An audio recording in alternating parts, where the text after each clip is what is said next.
프랑스에 이런 이야기가 있어요. 하루는 노아가 포도나무를 심고 있었습니다. 그때 이제 무슨 일에나 호기심을 느끼는 사단이 와서 그 광경을 보고는 노아에게 다가와서 슬며시 물었답니다. 당신은 지금 무슨 나무를 심고 있나요? 그러자 포도나무라고 얘기를 했어요. 그러니까 사단이 또 묻기를 그 나무를 심어서 무엇하려고 그럽니까? 라고 물어요. 좀 귀찮아서 대답을 안 하려다가 그러면 계속 물을 것 같아서 한 번에 자세히 설명을 해줍니다.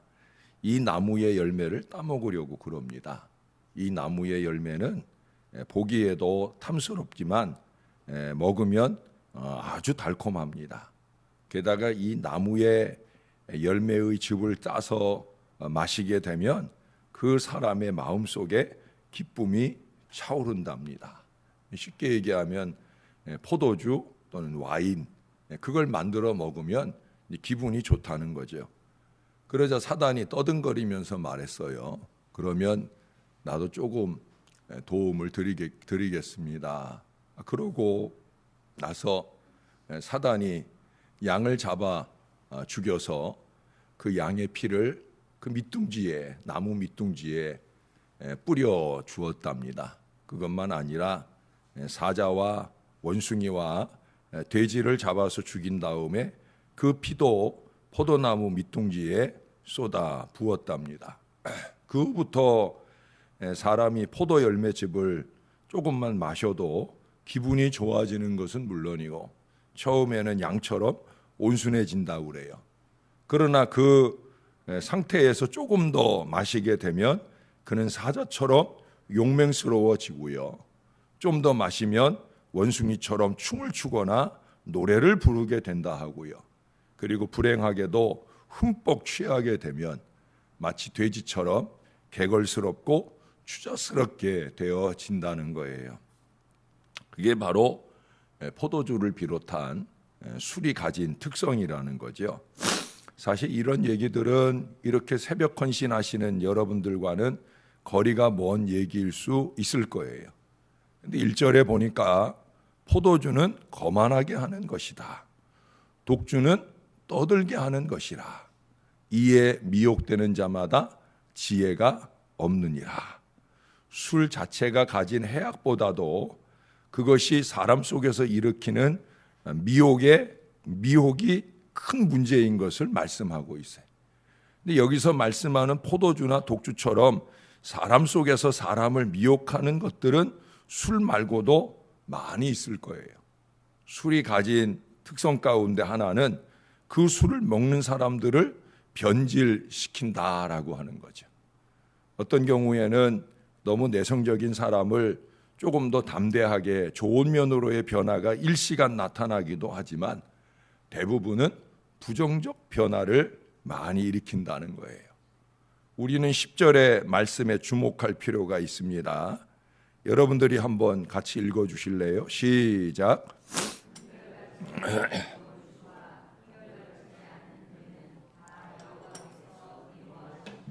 예, 제가 추구하고 좋아하는 단어 한결같음이라고 하는 말이 나와요.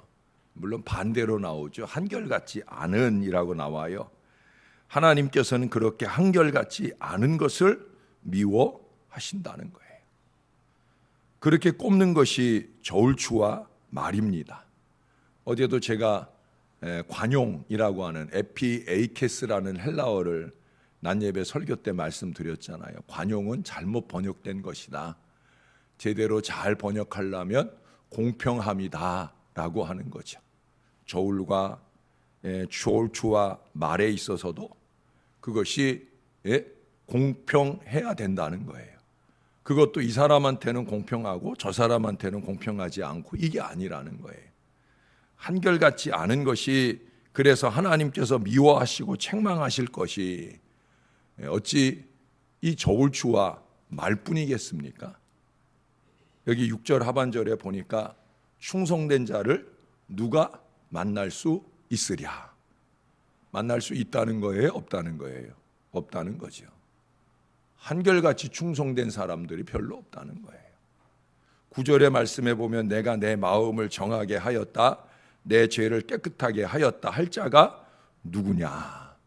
그럴 사람이 있다는 거예요, 없다는 거예요? 안타깝게도 없다는 거예요. 우리는 좀 전에 찬양했어요. 주님의 보혈로 깨끗함을 받음을 감사하며 찬양을 했어요. 근데 과연 주의 보혈이 한결같이 나를 깨끗하게 하는 그 은혜 속에서 제대로 잘 살고 있느냐는 거예요. 우리의 순전성이나 정직성이나 헌신의 결단들이 꾸준하고 있느냐 하는 거예요. 잠언서 기자의 눈에는 그렇지 않더라는 거예요. 오늘 이 시대를 바라보는 우리의 눈에도 그렇지 않은 것 같아요.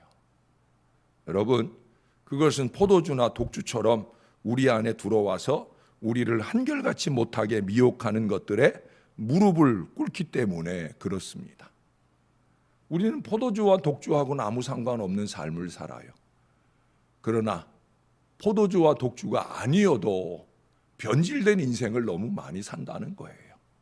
금세 은혜 받았다는 듯이 헤헤거리다가 또 금세 철천지 원수처럼 마음을 돌리는 일들을 서심없이 한다는 거죠. 문제는 그것이 여기 2절에서 얘기하잖아요. 왕의 진노는 사자의 부르짖음 같다.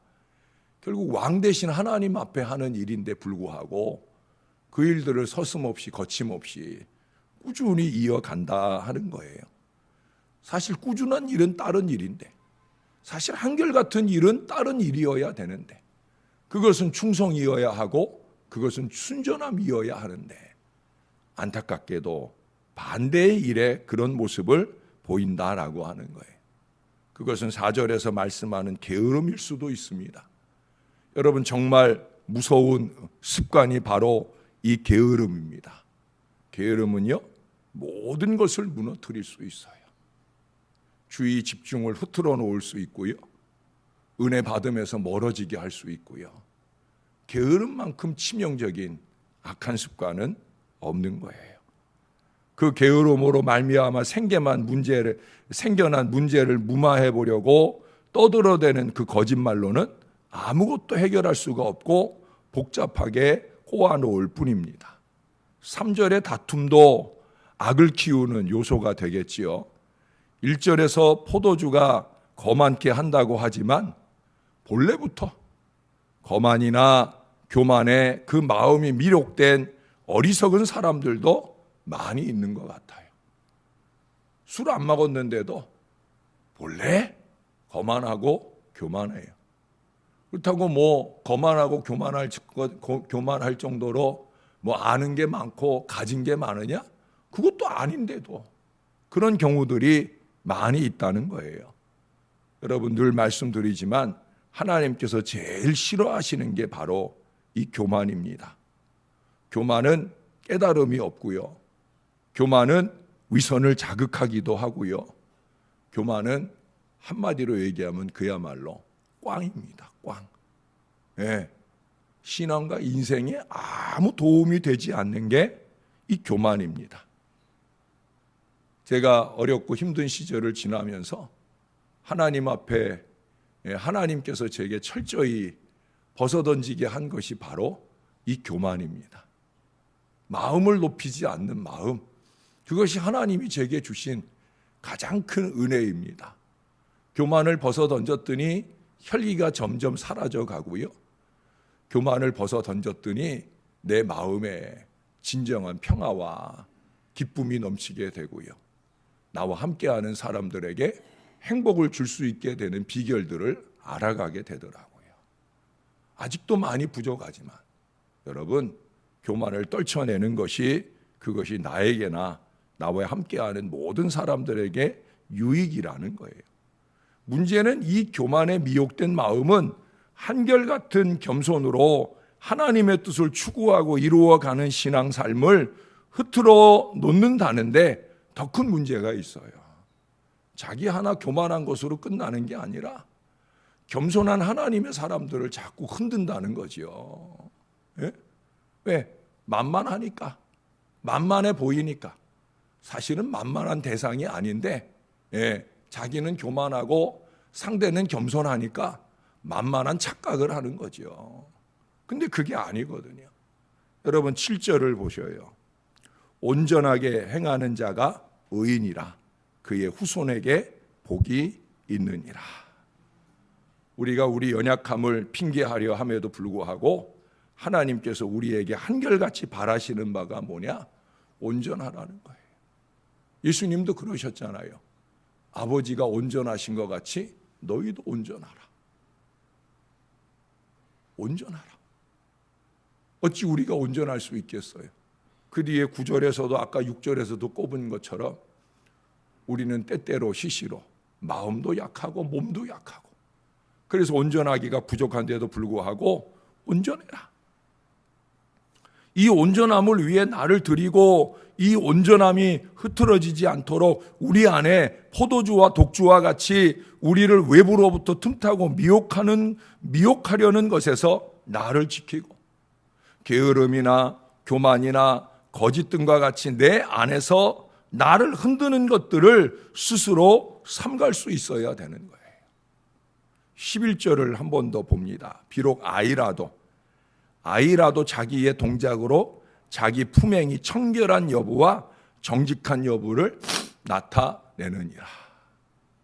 무슨 얘기인 것 같아요? 여러분, 나를 감춘다고 애써 보지만 감춰지지 않는다는 거예요. 다 드러납니다. 하나님 앞에 다 드러납니다. 죄송하지만 이 부족한 목회자들 앞에 다 드러납니다. 8절의 말씀대로 심판하실 왕 예수님 앞에 모든 악은 다 흩어지고 녹아집니다. 근데 그 예수님 앞에 흩어지고 녹아질 때가 되면 그때 늦는 거예요. 그때가 되기 전에 내가 스스로 알아지는, 온전하지 못하고 한결같지 못한 그 어리석음들을 내가 내려놓아야 되는 거예요. 우리 예수 믿는 사람들은 하나님의 말씀을 이루며 사는 온전한 신앙 인생이어야 합니다. 어렵죠. 목사인 저도 어려운데 여러분들 얼마나 어려우시겠어요? 어렵지만 그래야 되는 거예요. 왜? 우리 아까 찬송했잖아요. 주님의 보혈로 우리가 깨끗해지고 구원받았으니까. 보혈이에요. 보물 같은 피예요. 값지고 귀한 보혈이에요. 그 보혈의 은혜로 구원받았는데 나를 그 천박한 삶으로 다시 내던져 놓는 것만큼 어리석은 일이 어디 있습니까? 그래서 지켜내야 되고 온전해야 되고 마지막 예수님 앞에 섰을 때 흩어지고 녹아지는 인생이 아니라 면류관 받을 거룩한 인생이 될 수 있도록 몸부림치고 산부림치고 영부림쳐야 된다는 거예요. 여름 휴가철이 다가옵니다. 우리를 미혹하는 세속적 유흥의 유혹에서 자기를 지키고 더욱더 말씀과 기도를 붙들고 완전한 신앙 인생으로 승리할 수 있도록 그렇게 더 기도하고 노력해가는 우리 하나님의 온전한 주의 백성들이 다 되시기를 우리의 구주 예수님의 이름으로 간절히 축원합니다. 기도하겠습니다. 하나님, 하나님께나 새벽제단을 귀하게 섬기며 헌신하는 이 주의 자녀들에게나 참 많이 송구하고 죄송합니다. 종이 몸을 잘 돌보고 이 사랑하는 주의 자녀들에게 더 건강함으로 강력한 하나님의 말씀을 잘 얘기해야 하는데 부족함 가운데 전했지만은 우리 주님께서 온전하게 저들의 마음속에 깨달음을 주시고 스스로의 삶을 돌이켜보며 밖에서나 안으로 나를 무너지게 하고 어리석게 만드는 모든 것으로부터 말씀과 기도로 지켜내는, 스스로를 지켜내는 거룩한 하나님의 자녀들이 되게 하여 주옵소서. 나는 잘한다고 하는 일이 정말 하나님 보실 때 잘하는 일인지 늘 점검하게 하옵소서. 하나님, 좀 더 순전함이 필요합니다. 흐트러지지 않는 깨끗함으로 아버지 말씀을 이루어가는 영부림이 필요합니다.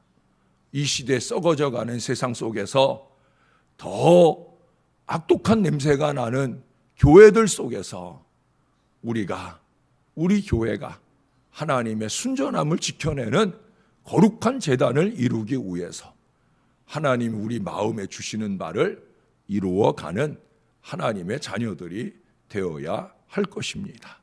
부족한 종에게도 사랑하는 이 주의 자녀들에게도 말씀이 진리입니다. 사람들의 생각이나 세속적인 사고방식이 진리가 아니라 하나님의 말씀이 진리입니다. 말씀대로 살아내기를 위하여 애쓰고 수고하는 부족한 종이 되게 하시고 이 주의 자녀들이 되게 하여 주옵소서. 돌아갈지라도 좁은 길일지라도 그것이 우리의 가야 할 길임을 잊지 않는 거룩한 신앙으로 하나님 앞에 서게 하여 주옵소서. 하나님 앞에 서게 하여 주옵소서. 명명백백하게 그렇게 두렵지 않은 떳떳한 그런 신앙과 목회와 삶으로 하나님의 뜻을 이루어가는 저와 이 모든 자녀들 되게 하여 주옵소서. 하나님, 종이 연약하여 맡겨진 일들을 잘 감당하지 못하게 됨을 용서해 주시고 앞으로 2, 3일 잘 회복하기 위해 노력하게 도와주시고 건강한 몸으로 다시금 이 사랑하는 주의 자녀들 앞에 생명의 말씀 들고 서는데 어려움 없게 도와주옵소서. 주님께서 주의 자녀들의 기도를 받을 좋은 기회를 주셨사오니 한 번이라도 종을 기억하고 기도해 주시는 우리 모든 성도들이 되게 하시고 성도들의 기도의 힘이 종을 일으켜 세우며 이후에 더 신령하게 사역을 감당할 수 있도록 은혜를 더하여 주옵소서. 오늘도 감사합니다. 예수님 이름으로 기도합니다. 아멘.